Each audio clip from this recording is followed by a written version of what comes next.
Here's a quick little demonstration with the difference between the stock spring and the Racetech .65 spring. Stock on this one, and then Racetech spring. And I'll just kind of push the same weight on both of them. You can see how much easier it is to do the stock one. So this will be a lot better.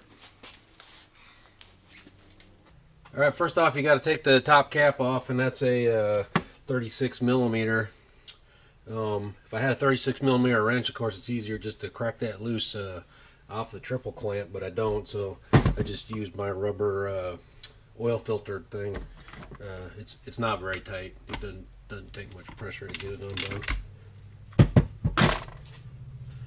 So you unscrew the top cap. It's a little different than the Grom that has must be a damping adjustment in the rod. This fork doesn't have any of that. So you just unscrew it, and there's a lock nut right there on. So you just gotta put your 17 millimeter wrench on there, break it loose from the rod. It's not very tight. You just gotta break it loose is all.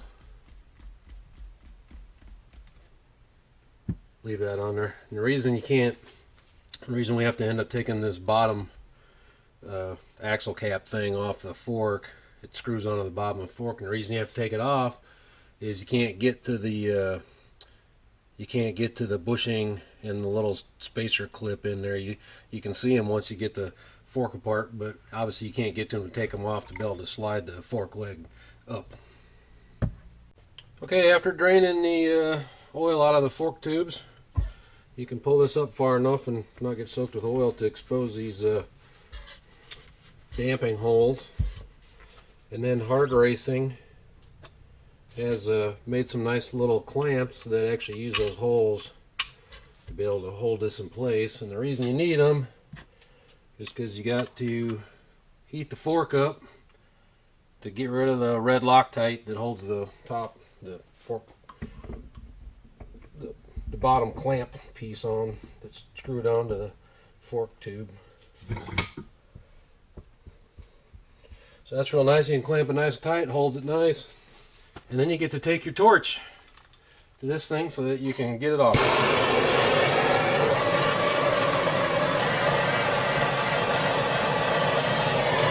We'll try it again. It's starting to smoke, so there we go. See, it comes off pretty easy once you get it hot enough. And then actually has some water handy so we can cool it off. One thing I will do while this is warm is break loose. So this is another nice special tool you gotta have. Thanks, Honda. Not really a special tool, but who has a 14 millimeter hex Allen key? So that's what it takes for this little cap on top. So we'll go ahead and see if we can break him, because the other one was pretty damn tight. Considering it's got a O-ring. It's an O-ring cap. I don't know why they got it so damn tight.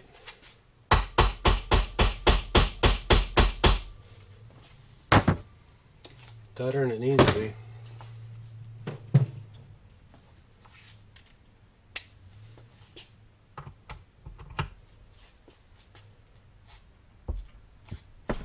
There we go.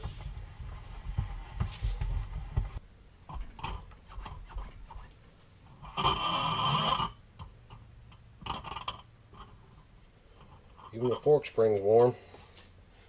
Drop him back in the pan, let it drip a little bit. The new spring isn't quite as long as the original one. Here's the original one. You can see how tight the coils are.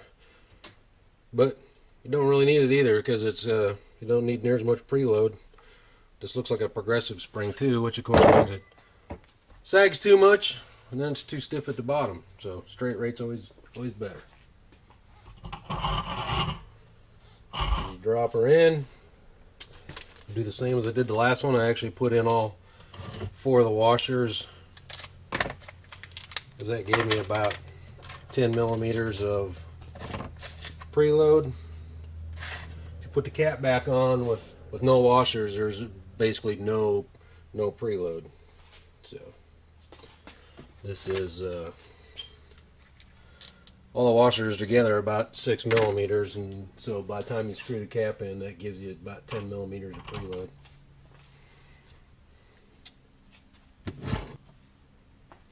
This little 14 millimeter hex key, you can get that from Hard Racing. It comes as a little set. It's actually a really nice fitting hex key, so they did a nice job. And of course, it's easy because you can just use your socket, 14 millimeter socket, put it back on. Of course, it's an O-ring cap. There's an O-ring around it, so there's no reason it needs to be like stupid tight. There's a lot of red Loctite goo inside of that thing, so we'll clean that out before we put it back on. Still a little warm.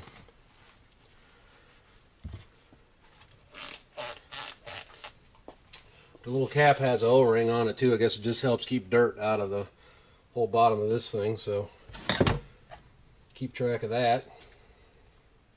Put a little bit of red Loctite back on it.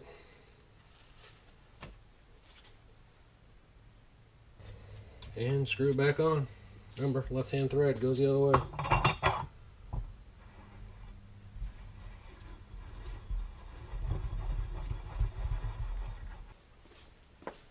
Using Amsoil 5-weight shock therapy oil. There's a tiny bit of Motul oil in there to, no, I'm sorry, Maxima 5-weight fork oil in there just to, I didn't have quite 880 cc's.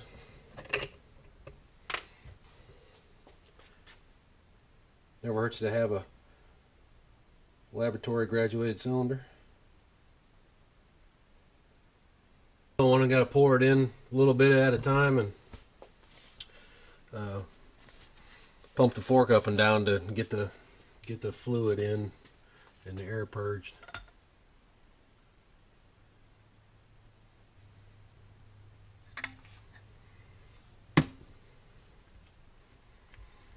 Purge it one last time.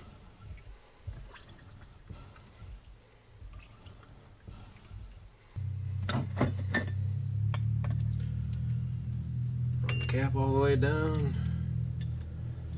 Get the lock nut back up there.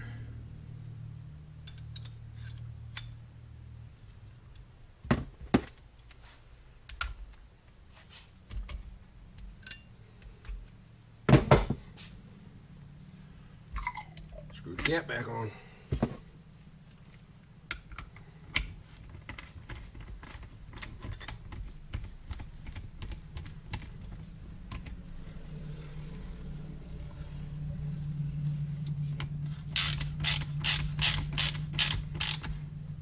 Again, it doesn't really take a bunch of torque. There's the O-ring.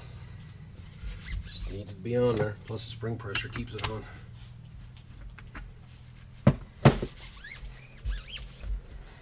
That's it. Fork number 2, a lot easier than fork number 1. Fork number 3 and 4 will be just as easy.